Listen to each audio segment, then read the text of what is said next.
Hola, buenos días a todas las personas que nos están acompañando en esta transmisión vía Facebook Live.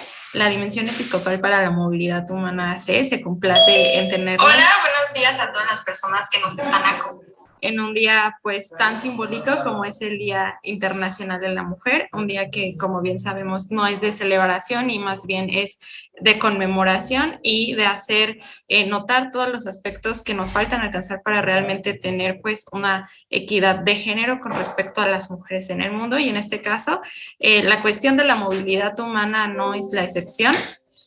Justo por ello es que hoy en este día queremos hablar de las mujeres que se encuentran en condiciones de movilidad humana y que son ellas pues uno de los sectores pues más afectados, ¿no? A veces invisibilizados. Entonces pues este día queremos justamente hablar de todas estas mujeres que se encuentran en condiciones de movilidad humana, que están buscando mejorar sus condiciones de vida, y por supuesto de todas las mujeres que se encuentran trabajando en la movilidad humana y creando investigación sobre movilidad humana, justo para que todas nuestras compañeras pues puedan tener una mejor vida y que tengan realmente un acceso a sus derechos humanos. En esta ocasión, justo para hablar del tema, nos acompaña nuestra compañera Diana Laura Gómez. Ella es licenciada en Ciencia Política por la Universidad Autónoma Metropolitana en Unidad Iztapalapa. En 2018 tuvo un intercambio estudiantil en la Escuela Profesional de Ciencia Política de la Universidad Jesuita Antonio Ruiz de Montoya en Lima, Perú. Durante su formación universitaria ha sido integrante de diversos grupos estudiantiles. Asimismo, realizó su servicio en el Congreso de la Unión con la diputada María Wendy Briceño Zuluaga, entonces presidenta de la Comisión de Igualdad de Género. En el ámbito social ha sido parte de proyectos de voluntariado en Voluntariados México y Fundación Calma en Perú. De igual forma, fue líder de educación continua en el Consejo Nacional de Fomento Educativo. Se ha desempeñado como investigadora de trabajo de campo en el proyecto de identificación de espacios públicos seguros para las mujeres en la Ciudad de México, a cargo de cohesión comunitaria e innovación social.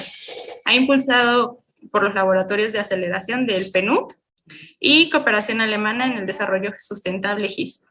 Su tesis de licenciatura estuvo enfocada a la coyuntura migratoria de las caravanas migrantes en 2018, específicamente durante el proceso de la transición presidencial, y desde entonces hasta el día de hoy su formación se ha enfocado al estudio del fenómeno migratorio en territorio mexicano, y de esta manera pues le interesan temas de desigualdad, desaparición forzada, educación a pueblos originarios, políticas públicas, y actualmente es estudiante de la especialidad en migración internacional en el Colegio de la Frontera del Norte. Hola Diana, mucho gusto. Qué bueno que tenemos aquí para que nos compartas un poco de tu conocimiento y del trabajo que has realizado con nuestras compañeras. ¿Cómo te encuentras? Muchísimas gracias, hola, espero que todos estén bien, que nos estén escuchando. Estoy muy feliz de estar acá en este día tan significativo, tan simbólico, y hablando de que creo que nos debe de competir a todos y todas sin importar nuestro contexto, si estamos de movilidad o no, si es nuestro estudio o no. Creo que es importante visibilizar este tema y bueno, estoy muy feliz de estar acá. Muchas gracias, Diana. Pues solo recordar a nuestra audiencia en Facebook que pueden interactuar vía comentarios, escribiendo sus dudas, sus preguntas para Diana, y con mucho gusto las voy a leer para darle voz a sus planteamientos y que puedan ser resueltas. Y ya dicho esto, Diana, pues adelante. Voy a ver si comparto pantalla con una presentación que hice. Permítame.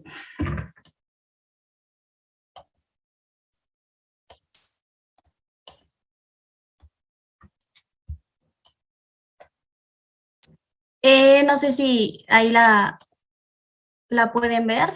Sí, ya podemos ver tu pantalla, Diana. Ok, bueno, empecemos. Yo titulo esta presentación como flujos cambiantes y mujeres presentes. Y lo vamos a ir viendo a lo largo de la presentación. La perspectiva de género en el flujo migratorio centroamericano en México, específicamente en su tránsito. Y bueno, la sesión de hoy va a tener este contenido que va a estar dividido en qué es perspectiva de género, un panorama global de la migración internacional, los antecedentes y efectos históricos en el Triángulo Norte de Centroamérica, que está conformado por Guatemala, El Salvador y Honduras, el panorama actual del Triángulo Norte de Centroamérica y finalmente va a haber consideraciones generales. Así que empezamos. Bueno, para empezar, la perspectiva de género. Cuando se habla de perspectiva de género, según la Comisión Nacional para Prevenir y Erradicar la Violencia contra las Mujeres, nos dice que se hace alusión a una herramienta conceptual que nos quiere mostrar, nos busca mostrar las diferencias entre mujeres y hombres y que estas diferencias no se dan solo por la determinación biológica, sino también por las diferencias culturales de los seres humanos, es decir, es una construcción social. La importancia de la perspectiva de género radica principalmente en las posibilidades que nos ofrece para poder comprender cómo se produce la discriminación hacia las mujeres y también cómo cómo crear vías para poder erradicarla. Bueno, ahora nos vamos al panorama global de la migración mundial. El panorama global, en 2019, la Organización Internacional para las Migraciones, la OIM, registró que en el mundo hay 272 millones de migrantes internacionales, lo que equivale al 3.5% de la población mundial. De esos 272 millones, el 52% del total eran varones y el 48% del total eran mujeres. Entonces aquí podemos ver que no hay como una balanza que se incline más hacia un lado o hacia otro, sino que va un poco más equilibrado. Esto también nos deja ver que la migración se da en todas las partes del mundo y, bueno, pues también precisamente en la región del Triángulo Norte de Centroamérica. En esta gráfica podemos ver los migrantes internacionales a lo largo del tiempo, desde 1970 hasta aproximadamente 2019, que fue el informe de la Organización Internacional de las Migraciones, y podemos observar cómo va creciendo la participación de personas en un contexto de movilidad en el mundo. Entonces, para que tengamos un poco la dimensión de que este es un fenómeno que va creciendo y que al parecer pues va a seguir por mucho más tiempo, ¿no? Y bueno, ahora nos pasamos a los antecedentes y a los efectos históricos en el Triángulo Norte de Centroamérica, que son los países, como menciono, de Guatemala, Honduras y El Salvador. Bueno, para entender primero toda la coyuntura, todas las causas de fondo estructurales del Triángulo Norte de Centroamérica, tenemos que entender el contexto político que denota un antes y un después en la migración centroamericana. Entonces, en primer lugar, podemos ver que en Guatemala tuvo una guerra civil en un periodo de 1960 a 1997, es decir, 36 años en guerra, en donde se cometieron masacres contra comunidades campesinos durante la guerra. Más del 90% de las masacres registradas fueron cometidas por el Estado de Guatemala. El conflicto dejó cerca de 200,000 personas muertas y 45,000 personas desaparecidas. Hubo una intervención directa de Estados Unidos, una estrecha relación entre Guatemala y Estados Unidos, quien proporcionó vuelos precisamente para poder reprimir las revueltas que había en este país. Por su parte, El Salvador, no hay una fecha exacta en la que inicia su conflicto interno, sin embargo, aproximadamente es entre 1979 y 1991, comienza con las Fuerzas Armadas contra el Frente Farabundo Martí y de la Liberación Nacional, y hubo más de 75,000 salvadoreños muertos, esto según la Comisión de Verdad que se crea después del conflicto. Hubo un financiamiento.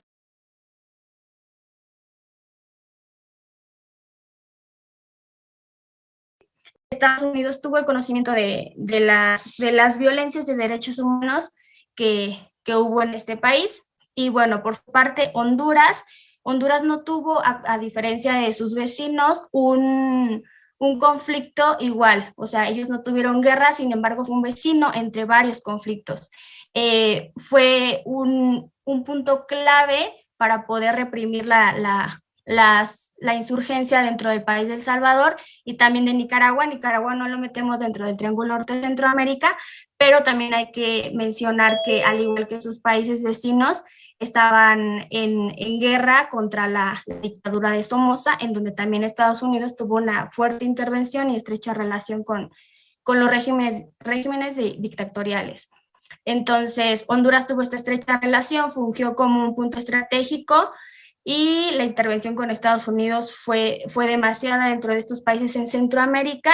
Cabe recalcar que Estados Unidos hizo toda esta intervención con la idea de combatir el comunismo que estaba imperando, según él, en América Latina. Entonces, este es un antes y un después dentro del Triángulo Norte Centroamérica.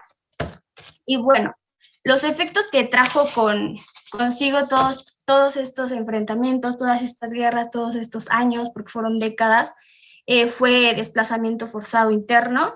En los años 70, por ejemplo, gente de Centroamérica huyó hacia México, específicamente hacia Chiapas, Campeche y Quintana Roo en búsqueda de refugio.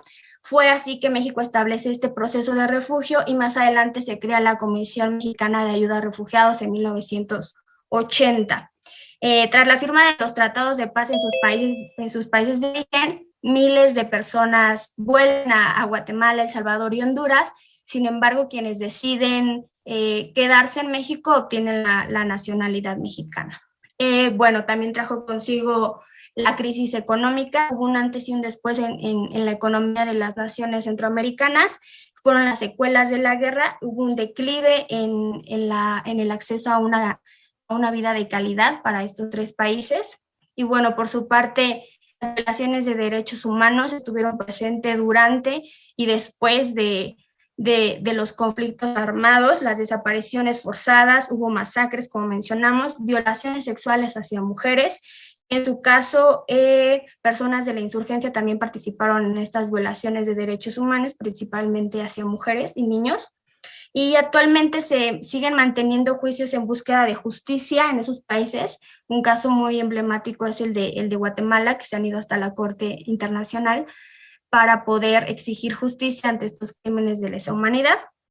Y bueno, el daño estructural por su parte, con una economía que ya está estancada y las violencias, las secuelas dañaron en todas sus latitudes el sistema y los estados en estos países, desde la salud, educación, justicia, etc. La violencia se volvió una violencia sistemática. Hubo una impunidad que reinó desde el inicio de las guerras, es decir, nunca se encontraron culpables, nunca se juzgaron, y esto dañó al sistema en todas sus latitudes igualmente. Y actualmente pues existen las pandillas, maras, siguen en territorio centroamericano, su presencia sigue siendo fuerte, entonces se ha volvido una violencia sistemática y estructural. Y por último, uno de los grandes efectos que trajo consigo todo este periodo de guerra fue precisamente la migración. En su momento, mientras estaba todo este periodo de guerra, muchas madres mandaron a sus hijos a migrar. Los mandaron a otro país precisamente para que no fueran reclutados por los frentes, por la insurgencia o por las Fuerzas Armadas para seguir en la lucha. Muchos más migraron después de toda la guerra precisamente por las secuelas, principalmente por las secuelas económicas. Y bueno, aquí en resumidas podemos ver la migración en el Triángulo Norte de Centroamérica, los periodos, los tipos de violencia y el tipo de migración que surge a partir de todo este contexto y los antecedentes. Aquí podemos ver que en el periodo de los 70 el tipo de violencia era política de las dictaduras y el tipo de migración que se dio era de exilio. Por su parte, en los 80 el tipo de violencia fue una violencia armada, y el tipo de migración fue tipo de refugio, buscando refugio, principalmente a los estados del sur en México. Y el periodo de los 90, el tipo de violencia fue social, con todas las secuelas que trajo consigo el periodo de guerra, y el tipo de migración fue económica. Para el 2000, el tipo de violencia es ambiental y sistemática, igualmente por las secuelas, y ambiental hay que recordar que el Triángulo Norte de Centroamérica se encuentra en un área geográfica vulnerable ante los huracanes y algunas otras crisis ambientales. El tipo de migración es de refugiados ambientales, desplazados, retornados, igualmente deportados de quienes anteriormente viajaron hacia otros países. Bueno, como una de las secuelas principales de este periodo de guerra fueron los homicidios en los países del Triángulo Norte de Centroamérica.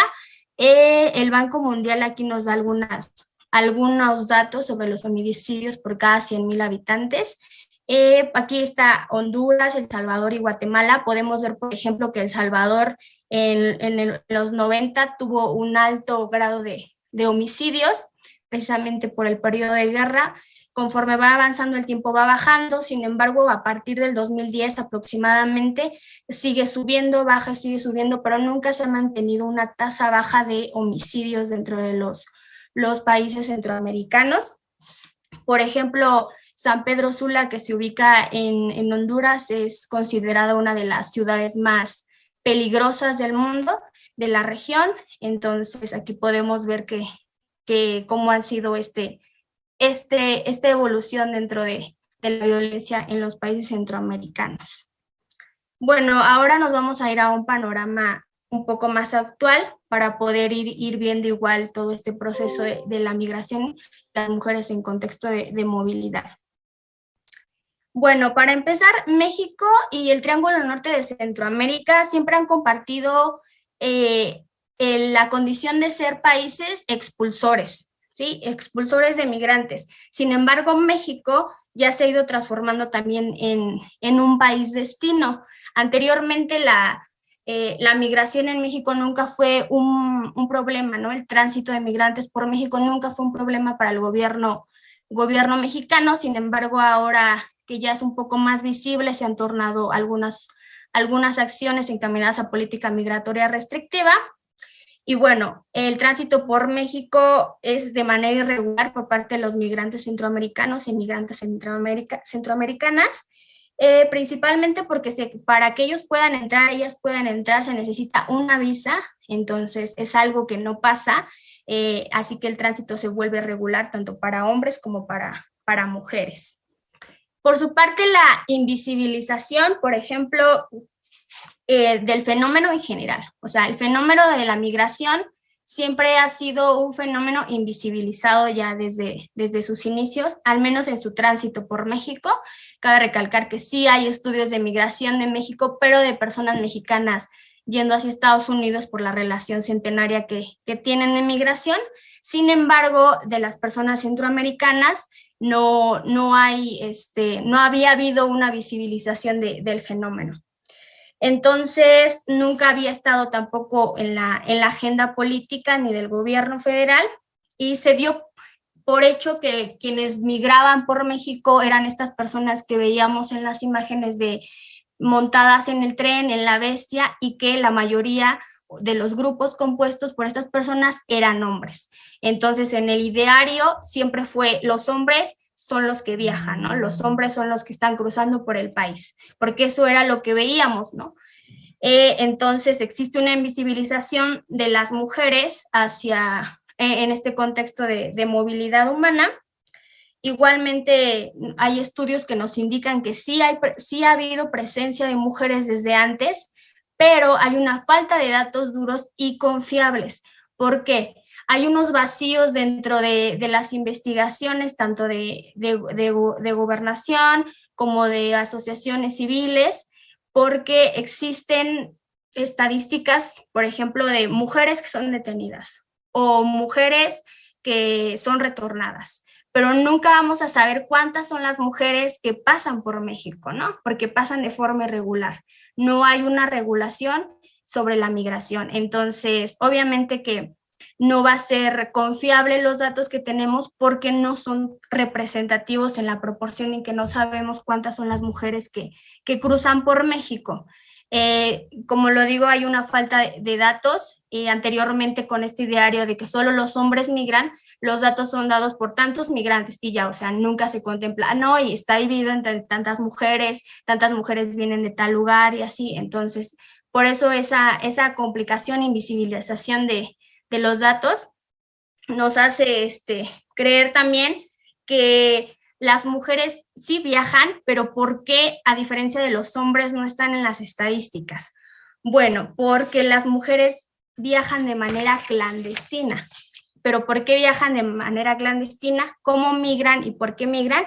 Esto lo vamos a ampliar un poquillo más adelante. Y bueno, la vulnerabilidad de las mujeres al cruzar por México, la forma en que migran, por qué migran y por quién migran, y hacia dónde migran depende mucho de la condición de ser mujer, ¿sí? Por ejemplo, se vuelven más vulnerables en su experiencia migratoria, pero también existe esa responsabilidad para con la familia de migrar por razones económicas o algunas otras que igualmente vamos a ver más adelante, pero la vulnerabilidad por su condición de mujer aumenta al hacer este trayecto por México y por algunos otros países, porque pues son los 3 países del Triángulo Norte, es decir, que no solo pasan por México, sino que tienen que pasar también por algunos otros lugares. Por su parte, la violencia del país de origen, del país de tránsito, del país destino, violencias que son desde violencia de género, violencia estructural, violencia patriarcal, racial, hacen que todo este sistema se perpetúe, el sistema de opresión se perpetúe y están sujetas a esto por su condición de mujer y por su condición de migrante. Entonces esto aumenta una vulnerabilidad todavía más. Y bueno, más adelante igual con todo lo que observemos vamos a ver si la feminización es una feminización de la migración con los cambios de los flujos migratorios actualmente o simplemente es una visibilización de las mujeres en la migración. Aquí podemos ver un panorama en cifras de algunos estudios que se hicieron desde el 2007 y podemos ver que hubo un descenso del porcentaje de mujeres detenidas por autoridades mexicanas. Estas cifras son datos indirectos que nosotros con estos podemos tener como una visión, si no completa, sí como una visión del panorama en general. Podemos ver que en el 2007 se detuvieron 20.121 mujeres por autoridades mexicanas, lo que representó un 17.95% del total de las personas detenidas por autoridades mexicanas. Mientras que en el 2013 fueron 13.975 y fue un porcentaje total del 17.75%. Hubo una reducción de las mujeres detenidas. Esto nos hace pensar, o ya no están migrando las mujeres o están utilizando vías alternas para no ser detenidas. En 2007 y 2013, por ejemplo, el 15.65% de las detenciones en México fueron de mujeres en ese transcurso, en promedio. En 2011-2013 crece la presencia de mujeres en los registros migratorios. Esto de autoridades migratorias específicamente crece en un 52.26%. En 2011-2013 las mujeres del Triángulo Norte de Centroamérica que viven en Estados Unidos, es decir, que ya hicieron todo este viaje desde su país de origen, atravesando por México y llegando hacia Estados Unidos, y que viven en Estados Unidos, autorizadas o no, es decir, de manera regular o no, constituían entre un 39% y un 45% del total de los migrantes de sus nacionalidades. Es decir, que las mujeres están migrando, o sea, las mujeres están en el país de origen, pero ¿por qué las cifras no concuerdan con las mujeres detenidas, regresadas o en tránsito? Precisamente por estos vacíos de información y porque nos hace pensar que las mujeres crean estrategias para no ser vistas en territorio mexicano. Están llegando a su destino, pero no están usando las mismas vías que utilizan los hombres para migrar. Y esto se debe principalmente a su vulnerabilidad que sufren por la condición de ser mujeres. Bueno, ahora vamos a ver un poco sobre las estrategias de viaje que realizan las mujeres, sus principales riesgos y los derechos que ellas tienen como mujeres dentro y fuera de su país de origen. Bueno, primeramente la decisión de migrar. ¿Por qué migran las mujeres? Bueno, puede ser por violencia sexual, por persecución en el país de origen, porque son madres solteras, por su economía, por buscar protección para sus hijos. Hay que recordar que también viajan acompañadas. Sin embargo, la mayoría de las mujeres que viajan y que está registrado en los estudios son mujeres jóvenes, madres solteras de entre 20 y 24 años aproximadamente. Es el grueso de la población de mujeres migrantes. Y bueno, esa es una de las decisiones por las que migran, por su condición de mujer y su compromiso de llevarle sustento a sus hijos, de mandar remesas para una mejor calidad en el país de origen, al menos en ese tiempo. Actualmente ya viajan acompañadas de sus hijos, ya no están a expensas de llegar y mandar remesas, sino ya viajar acompañadas y solicitar refugio, en este caso en México. ¿Y quién migra específicamente? Bueno, pues como lo mencioné, es un grupo de entre 20 y 24 años, el grueso de las mujeres que migran es el más importante, no solo en mujeres, también en hombres, es como la edad promedio y más importante del grupo en las que viajan. Los motivos y la preparación del viaje de las mujeres depende mucho de los recursos económicos con los que cuentan. Por ejemplo, las mujeres de Honduras, sí hay registros que nos mencionan que ellas sí han viajado por tren, a diferencia de las mujeres de Guatemala y El Salvador. ¿Por qué? Porque no tienen los mismos recursos que las compañeras de El Salvador y Guatemala. Entonces, la vía que les queda para viajar sin tanto recurso económico es la vía del tren, de la bestia. Bueno, entonces las mujeres tienen que seguir distintas estrategias de viaje y buscan una forma más protegida, por así decirlo, para trasladarse. ¿Protegerse de qué? O sea, de los principales riesgos y violencias que sufren por la condición precisamente de ser mujeres, ¿sí? Entonces viajan de una manera más clandestina y llevan a cabo estrategias para poder evadir estos riesgos y violencias, pero el hecho de que se traten de evadir las rutas principales no quiere decir que estén exentas de no sufrir violencia durante su trayecto. Entonces, con el objetivo de protegerse y la familia igualmente, de proteger a las mujeres, la familia invierte en el viaje, ellas invierten en el viaje, es decir, contratan polleros o coyotes para poder tener un viaje más seguro, y las otras estrategias que ellas realizan son evadir los albergues migrantes. Por ejemplo, los albergues migrantes anteriormente, antes de la caravana migrante, que fue un parteaguas igualmente, no había tantos registros de mujeres en albergues. Hay albergues, por ejemplo, que solo son para hombres, precisamente por este ideario de que solo los hombres migran y solo estaban adecuados para hombres. Entonces, las mujeres evaden estos albergues y se van más a hoteles o casas de seguridad que consiguen los polleros que contrataron para que las cruzaran por el territorio.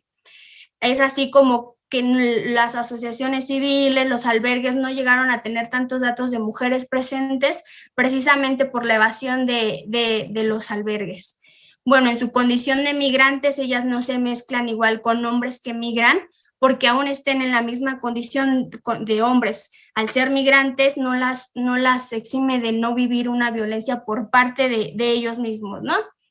Además, las estrategias que toman en cuenta antes de migrar son las redes en el país de origen, es decir, mujeres que ya hayan viajado, en dónde, y esto determina igualmente cómo van a viajar, hacia dónde van a viajar y con qué recursos cuentan.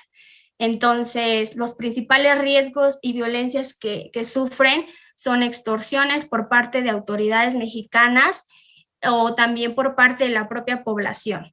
La violencia sexual, que incluye tanto tocamientos como relaciones sexuales forzadas, intercambio de favores sexuales a cambio ya sea de transporte, protección y alimentos, extorsión en operativos de control por parte de autoridades, racismo también. Hay que recordar que no solo se necesita de la perspectiva de género para estudiar el fenómeno migratorio, sino también de una interseccionalidad que es importante, porque no es lo mismo una mujer indígena viajando que una mujer de alguna ciudad de Centroamérica, por ejemplo. La vulnerabilidad aumenta. Hay mujeres que migran y que no hablan español, entonces esto aumenta su vulnerabilidad en el viaje.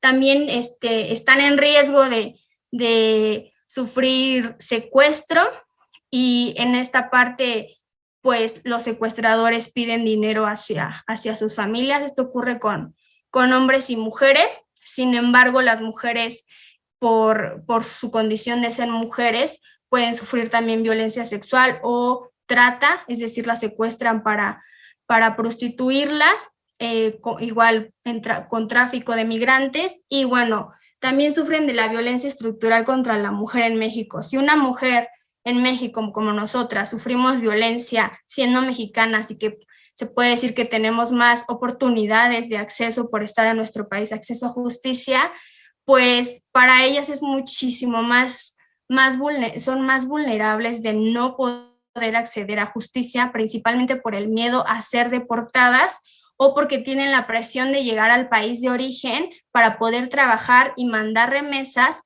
que ayuden a pagar la deuda que se obtuvo al poder ellas migrar. Entonces tienen esa presión de mandar las remesas y por eso es que no van a hacer denuncias si es que sufrieron alguna violencia, y además porque las autoridades mexicanas igual hay una violencia estructural contra la mujer, una revictimización de las que ellas también son víctimas. Y bueno, los derechos que las mujeres migrantes y cualquier mujer tiene es el derecho a la libre circulación, es decir, que los operativos realmente no se deberían de realizar.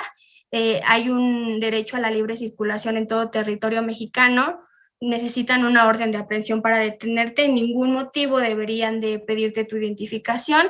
Es por eso que otra de las estrategias que ellas usan es llevar documentación falsa o simplemente no llevar documentación para poder ellas decir que son mexicanas. Y bueno, otro derecho que deberían de tener y que está en la Constitución es el derecho a la salud. El derecho a la salud de cualquier tipo, hayan o no hayan sufrido violencia, tienen derecho a la salud. Sin embargo, muchísimas mujeres no van por miedo precisamente a represalias, a la deportación. Tienen derecho a la justicia, como lo dije, México es un país que tiene altos índices de impunidad y de injusticia, entonces no acuden a hacer denuncias. Si acaso los estudios que existen son de mujeres que han dicho que han sufrido violencia, pero que no la han denunciado. Y bueno, tienen derecho a solicitar refugio en cualquier lugar donde se encuentre la sede de la Comar. No es necesario en una sede, como se está haciendo ahorita, que solo es en Tapachula.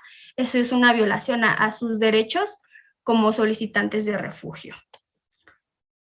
Bueno, ahora podemos ver aquí estos datos que podemos ver son de datos más actuales del 2018. El Colegio de la Frontera Norte, por su parte, hace encuestas sobre migración en las fronteras nortes y en la frontera sur. La que estamos viendo es de la frontera sur específicamente en el 2018. Igualmente son indicadores indirectos, es decir, no nos dan un panorama tan representativo, pero sí podemos tener como una visión de lo que está ocurriendo en la frontera sur específicamente. Aquí podemos ver que el flujo total de mujeres devueltas por autoridades mexicanas en el 2018, en Honduras las mujeres representaban el 43.3% de mujeres devueltas por autoridades mexicanas del total. En Guatemala era el 42.8% y en menor medida El Salvador representaba el 13.9% las mujeres específicamente de ese total. El grupo más importante entre ellas es el grupo entre 20 a 24 años.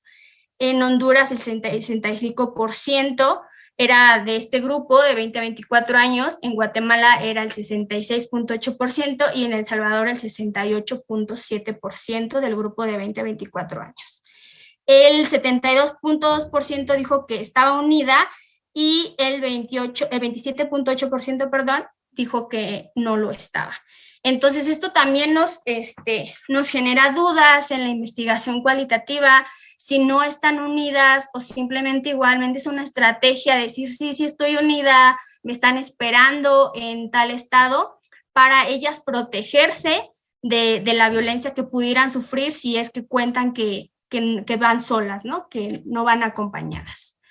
Bueno, aquí igual los datos del Banco Mundial, podemos observar que el alza de la población de refugiados por país o territorio de origen, por ejemplo, en los 80 podemos ver que Guatemala tuvo hasta 300,000 solicitudes de refugiados, no solo solicitudes, sino refugiados ya en la condición de refugiados.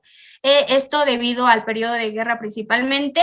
Conforme termina el periodo de guerra, la curva va bajando hasta llegar a 2015, y desde 2015, de 2016 va aumentando hasta el 2020, que podemos estar como en esa fecha un poco más cercana, tener un panorama general de que las solicitudes y los refugiados del Triángulo Norte Centroamérica están aumentando. Bueno, ahora un antes y después en el flujo centroamericano fueron las caravanas migrantes. Las caravanas migrantes cambiaron y significaron una estrategia en la movilidad humana y su tránsito por México con miras para llegar hacia Estados Unidos. Fue una estrategia de autocuidado, de visibilización, y que más adelante se tornó de manera mediática. ¿Por qué de autocuidado?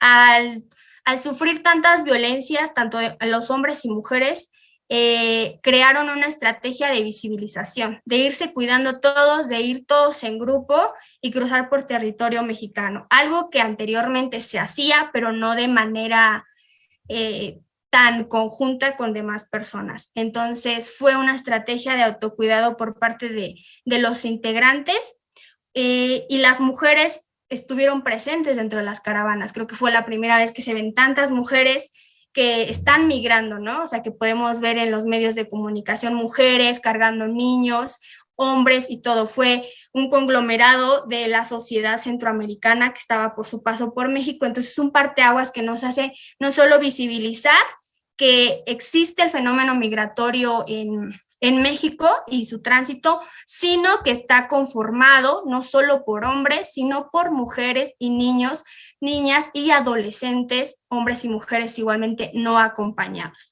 Entonces, es bien importante como tener en cuenta el tema de las caravanas migrantes como estrategia y reformulación del conjunto de personas que llegan.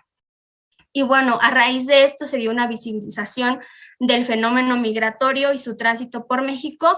Más adelante se va convirtiendo ya no solo en su tránsito, sino en un proceso de solicitud de refugio en México específicamente. Y también recordar que con el MPP, el programa Quédate en México, pues la mayoría de las personas que tenían como destino llegar a Estados Unidos cambió. En 2009, el 2% aproximadamente de hondureños y de salvadoreños dijeron que su principal país destino era Estados Unidos. Para el 2018, esto aumentó a un 20-25% de personas que dijeron que su país destino era principalmente México. Entonces, cambia la estrategia de visibilización, se hace más mediático, también por los fuertes discursos que dio Donald Trump en su momento hacia las caravanas migrantes. Se vuelve un fenómeno muy mediático, pero también precisamente por la conformación y la estrategia en sí de qué son las caravanas migrantes, ¿no? Y piden una exigencia de su garantía del goce de sus derechos. Como se sabe, México es un país muy violento para sus ciudadanos y para quienes migran muchísimo más. Tenemos que recordar las matanzas que se han dado, por ejemplo, en San Fernando, Tamaulipas, y todo a lo que están sujetos las personas por ser migrantes. Y no solo ser migrantes, cargar con la condición de ser migrante y ser mujer. Entonces, igualmente es una estrategia para que se garanticen sus derechos y su tránsito por México. Y bueno, actualmente en el 2018 comienza todo este fenómeno de las caravanas migrantes y se van aumentando las solicitudes de la condición de refugiado en México. Aquí podemos ver que las solicitudes de reconocimiento de la condición de refugiada van en aumento. En el 2022, las mujeres solicitantes de la condición de refugiado componen el 41.97% del total, cuando en el 2021 fue del 41.7% del total aproximadamente. Aquí podemos ver los comparativos de febrero 2020, febrero 2021 y febrero 2022. Las solicitudes van en aumento y al parecer van a seguir. Las principales nacionalidades actualmente que solicitan el refugio son Haití, Honduras, Cuba, Venezuela, Nicaragua, El Salvador, Brasil, Guatemala, Senegal y Chile. Bueno, Haití ahorita por la coyuntura y también que es otro tema muy interesante, están en el primer lugar de solicitantes de la condición de refugiado, y Chile, y Brasil, pues son porque son hijos de estas personas que llegaron, haitianas. Sin embargo, podemos observar que los países del Triángulo Norte de Centroamérica, Honduras, Guatemala y El Salvador, siguen presentes en las principales 10 nacionalidades de solicitantes de refugio en México. Y aquí igual las oficinas y las representaciones de la Comar, que están en Baja California, Chiapas, Tapachula y Palenque, Ciudad de México, Tabasco y Veracruz. La que tiene mayores solicitudes es Chiapas, es decir, la frontera sur, un paso por el que transitan muchísimos migrantes y que siempre ha sido un paso histórico dentro de la migración centroamericana en México. Bueno, ahora algunas consideraciones generales sobre la presentación para poder igual dar tiempo a las preguntas y respuestas. Las estrategias de autocuidado que las mujeres tienen en su trayecto, pues están dadas, como dije, por su condición de ser mujer y por su condición de ser migrantes. Entonces, todo lo que se ha hecho es por una protección. Todo lo que ellas hacen y tienen que tomar en cuenta antes de tomar el viaje está relacionado con las relaciones de poder y el sistema de opresión en el que están inmersas, y que su condición como migrantes y mujeres exacerba todavía más riesgos y vulnerabilidades dentro del territorio mexicano, territorio tránsito, territorio destino y también territorio origen. El territorio origen, a lo mejor ahorita no se pone en un ideario de todas las causas que trae consigo, pero muchísimas de las causas que hacen a las mujeres salir son violencias desde su país de destino, y que al hacer el viaje siguen viviendo violencias en el tránsito, y al llegar al país de destino viven otro tipo de violencias, pero la violencia está dentro de todo este proceso migratorio, ¿sí? Entonces las estrategias que ellas toman son estrategias de autocuidado para precisamente no sufrir o no tratar de no sufrir todas estas violencias a las que están expuestas. Bueno, México y el abandono como país de tránsito. México siempre fue un país de tránsito. Sin embargo, con este parteaguas en 2018 con las caravanas migrantes, deja de ser un país de tránsito y se convierte en un país destino. Con las políticas que no han cambiado, con los discursos, México se compromete a ser un país, tercer país seguro, es decir, que los solicitantes de refugio de Estados Unidos esperan aquí en México, lo cual es muy injusto y viola derechos humanos. Entonces México se encuentra en un punto en el que ya ha sido rebasado no solo por capacidad, sino por voluntad, para poder garantizar los derechos de las personas migrantes y específicamente de las mujeres. Los hombres, como mencioné, siempre fue el ideario de que ellos son los que migran. Sin embargo, las diferencias entre hombres y mujeres están presentes. Se necesitan políticas diferentes para hombres, políticas diferentes para mujeres solicitantes de refugio, para mujeres refugiadas, para mujeres en tránsito. Entonces, tienen que ser políticas públicas integrales dependiendo del contexto de origen de las personas igualmente. La perspectiva de género es muy importante en el estudio de la migración, de la movilidad humana en México en tránsito y destino. Su medición también y su sistematización para nosotros tener una base que nos permita realizar estudios, que nos permita intervenir de manera integral. Entonces, es muy importante empezar con esta perspectiva de género, y no solo con la perspectiva de género, sino de manera interseccional, para crear soluciones ante todo este fenómeno migratorio y sobre todo poder garantizar los derechos de las personas en contexto de movilidad.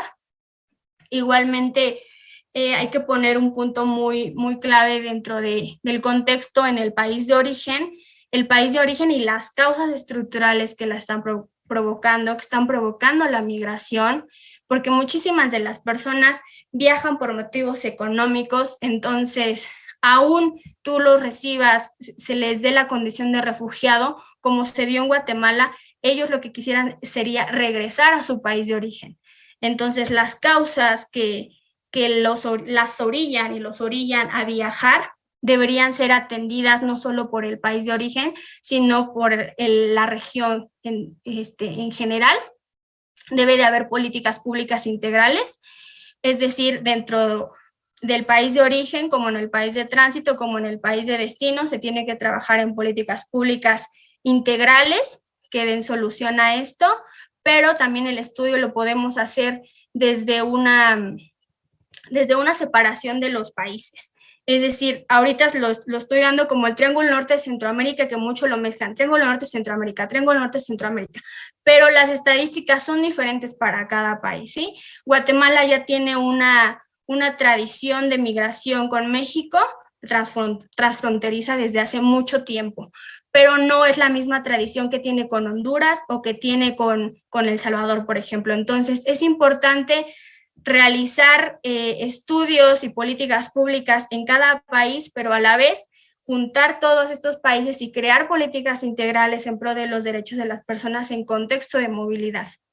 Y bueno, una política migratoria responsable, igualmente por parte de los países involucrados, y en este caso de México, que está violando muchísimos derechos, en el principio de la no devolución, por ejemplo, de solo estar en Tapachula, de solo permitir ciertas citas, por ejemplo. Entonces, ampliar todo eso, y no solo en capacidad gubernamental, sino en la voluntad de realmente crear políticas públicas, crear una política migratoria responsable con perspectiva de género y de manera interseccional también.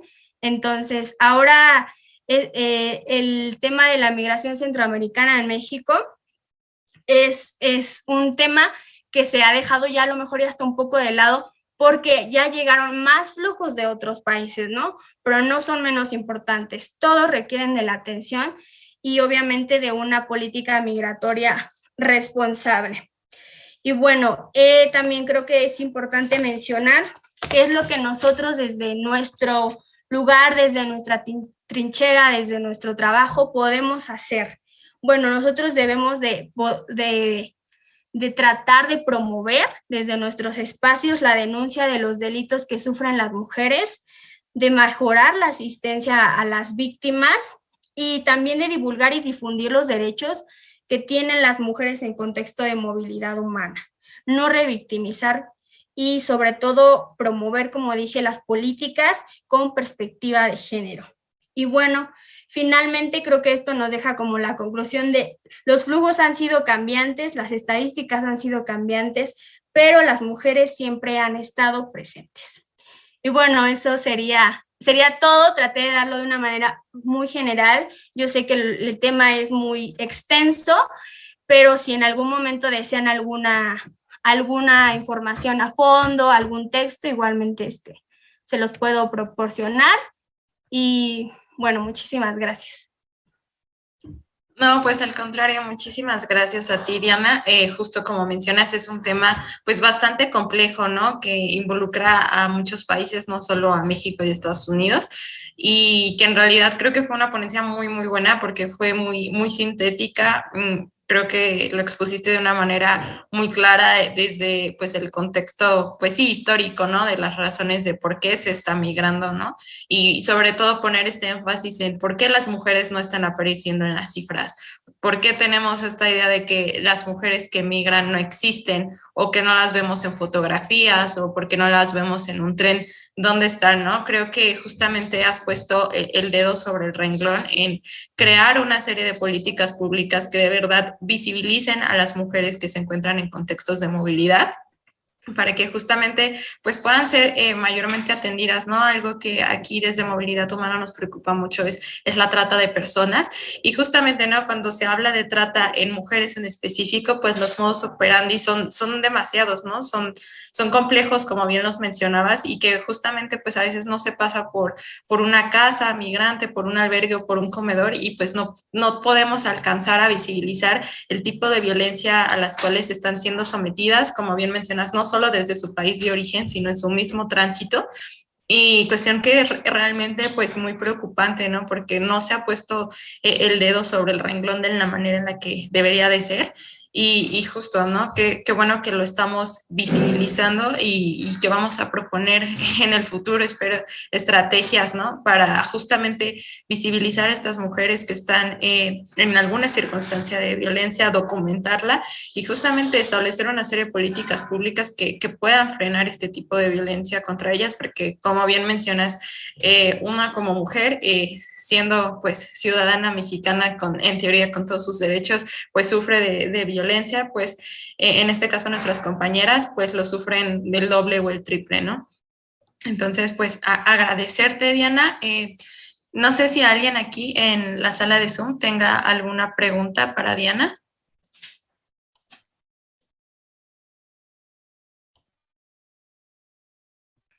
Todo quedó muy claro. No, sí, en realidad fue una muy buena exposición, me gustó mucho. Hasta Cintia puso un corazoncito porque en realidad fue muy buena, pero parece ser que no hay preguntas, ni dudas, ni comentarios. Sí, como lo menciono, es muy importante visibilizarlo. Es un tema que no se puede solo estudiar, analizar desde lo que está pasando ahorita en la coyuntura, ¿no? O sea, por eso toda esa explicación del contexto histórico, la intervención de países en el Triángulo Norte de Centroamérica y que curiosamente los países que provocan toda esta guerra, todo este periodo de violencia son países a los que ahora se está migrando, ¿no? El sistema migratorio es Centroamérica hacia Estados Unidos, un país que no les está dando entrada a los migrantes.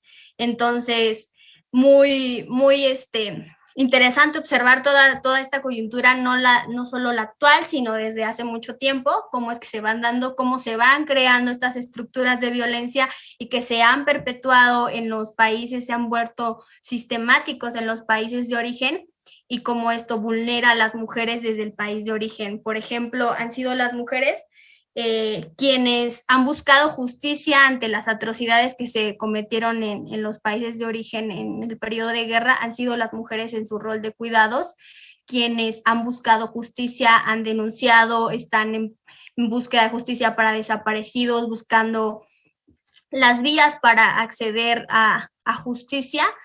Entonces, igual es esta parte del rol de cuidado de la mujer, el rol de cuidado de la mujer que antes se quedaba, pero ahora tiene que salir, pero porque tiene una responsabilidad con sus hijos. Entonces, todo esto está dado también por las relaciones del poder en el sistema. Las mujeres viven violencia en el destino, en el tránsito, pero en el origen también. Esa violencia fue lo que las mandó, la que las orilló a irse a los países de destino, ¿no?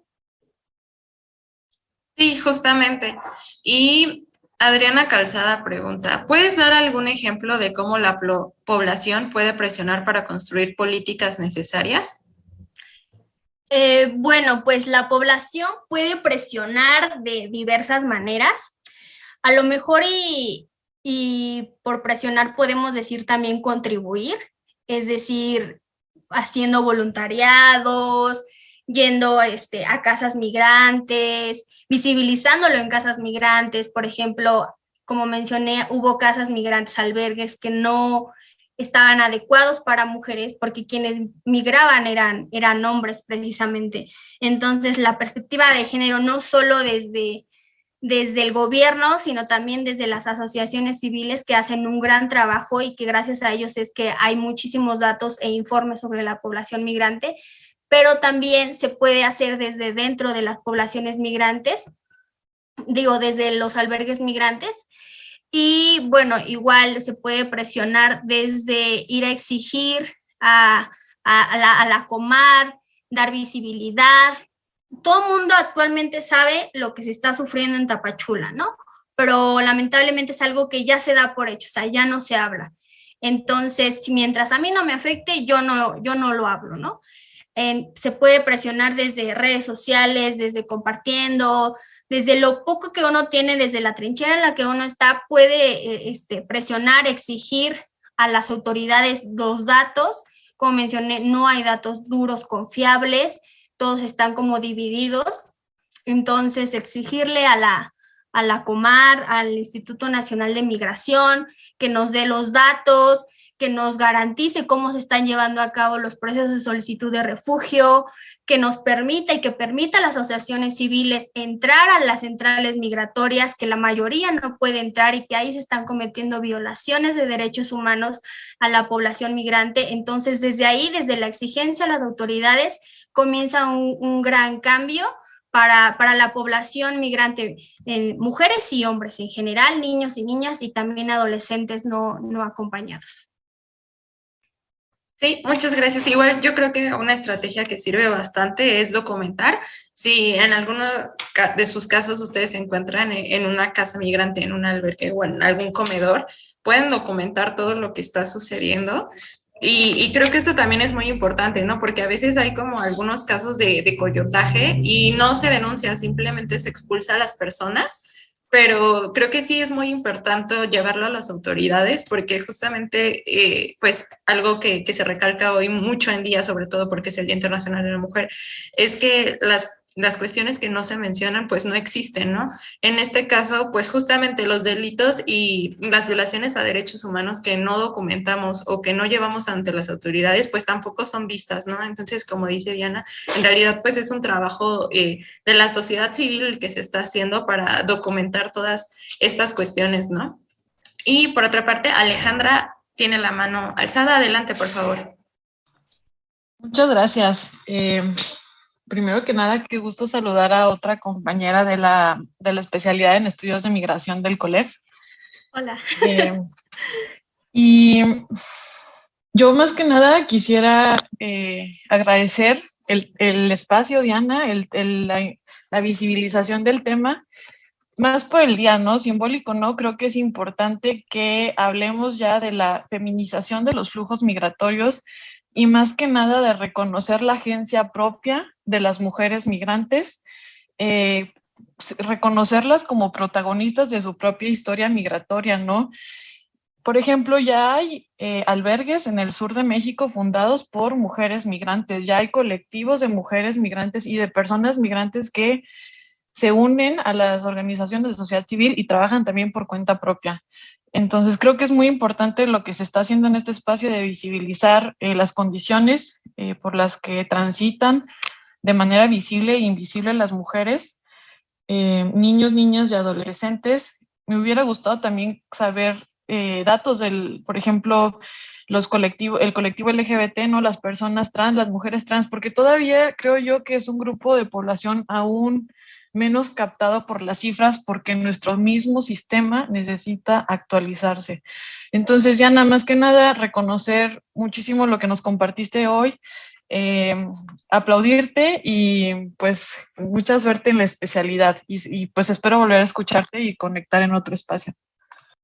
Muchísimas gracias por tus palabras y qué bonito compartir el espacio con tantas mujeres aquí que les apasiona el tema y que también están interesadas en este contexto, en visibilizarlo, en crear, en promover. Y como bien menciona Alejandra, sí existen todavía no solo estos vacíos de datos, sino de temas que deben ser puestos en la agenda. Actualmente, pues el tema de las mujeres se está visibilizando porque se está volviendo una población que siempre ha estado presente, pero se está haciendo más visible. Sin embargo, también lo que menciona de las mujeres trans es muy, muy interesante y muy cierto. Los trayectos que ellas realizan, las trabas que tienen para poder obtener la solicitud de refugio, la mayoría no viaja con pasaporte, no viaja con documentación, entonces la documentación que tienen no coincide como ahora se reconocen, entonces existen igual muchísimas complicaciones para poder acceder a derechos tanto de salud como de solicitud de refugio, de educación. Igualmente es un tema muy, muy interesante y que también se tiene que poner en la agenda. Igual me parece bien bonito lo de las casas migrantes y albergues. Anteriormente tenemos igual como bien presente las patronas, ¿no? Mujeres que ayudan a migrantes. Y también la agencia de las mujeres, el rol de las mujeres principal de estar en los albergues, de quiénes son quienes están coordinando los albergues, generando redes, no solo con mujeres, sino también con hombres, con toda la población migrante, y que son ellas también quienes están al frente, quienes pugnan porque se respeten los derechos de toda la población, y que también crean asociaciones para poder garantizar sus derechos, como pasa en Tapachula con la Asociación de Haitianos Refugiados en Tapachula, en donde hay mujeres y hombres que se han unido, han creado una asociación para que se les garantice sus derechos humanos, su acceso a la justicia y su acceso a la solicitud de refugio. Entonces, sí, es bien importante, es un tema muy, muy amplio, la verdad, pero pues espero haber dado como un panorama que nos haga cuestionarnos muchísimas cosas, que nos haga querer promover, generar contenido, generar estudios, y sobre todo que nos ayude a poder apoyar en todo el tema que lleva consigo la migración de mujeres en México. Sí, muchas gracias, Diana. Justo Conrado Cepeda vía Facebook menciona: siempre me he preguntado dónde están las mujeres en sus trayectos, por qué están invisibles. Me parece muy pertinente tu investigación. Y sí, justo creo que a veces se invisibiliza mucho el trabajo que se realiza, ¿no? Aquí en la iglesia pues tenemos el ejemplo de las hermanas escalabrinianas. Entonces, justamente, ¿no? Muchas directoras de casas migrantes y albergues son mujeres, ¿no? Son hermanas, y justamente ellas están, como bien lo señaló Alejandra, siendo protagonistas de su propia historia, ¿no? Exigiendo sus derechos y buscando construir pues un lugar pues más seguro para todos, ¿no? Porque como bien lo mencionaba Diana desde un inicio, pues muchas mujeres que salen de su país de origen pues lo hacen para mantener a sus hijos, para darles una mejor educación. Entonces, justamente volvemos a hablar del protagonismo que tienen las mujeres en la movilidad humana, que por muchos años se ha invisibilizado, pero justo, ¿no? Todos los días es un día para reconocer, para visibilizar a todas las mujeres que se encuentran en circunstancias de movilidad, por supuesto a todas quienes se encuentran estudiando el fenómeno de la migración, y por supuesto pues a todas nuestras hermanas que se encuentran laborando en una casa, en un albergue, en un comedor, haciendo entrevistas, ¿no? Porque en realidad tienen una vocación muy grande, y justamente pues es un trabajo pues para todas. Así que si no hay más dudas, pues muchísimas gracias, Diana, por tu tiempo, por compartirnos tu investigación, lo que estás realizando, que en realidad es muy, muy pertinente y muy valioso para pues todas nosotras, y por supuesto para la sociedad civil. Muchísimas gracias, Diana. No, muchísimas gracias por la invitación, por abrir los espacios, porque creo que también empieza desde ahí, ¿no? Desde abrir espacios para hablarlo, comentarlo, visibilizar, proponer. Entonces, muy agradecida por el espacio. Igualmente, como lo mencioné, si tienen alguna duda, si tienen un tema en específico del que quieran profundizar, pues con gusto les puedo dejar mi correo y les puedo proporcionar algún artículo, algún libro recomendado para que puedan profundizar en el tema. Pero muchísimas gracias y muy feliz de estar acá.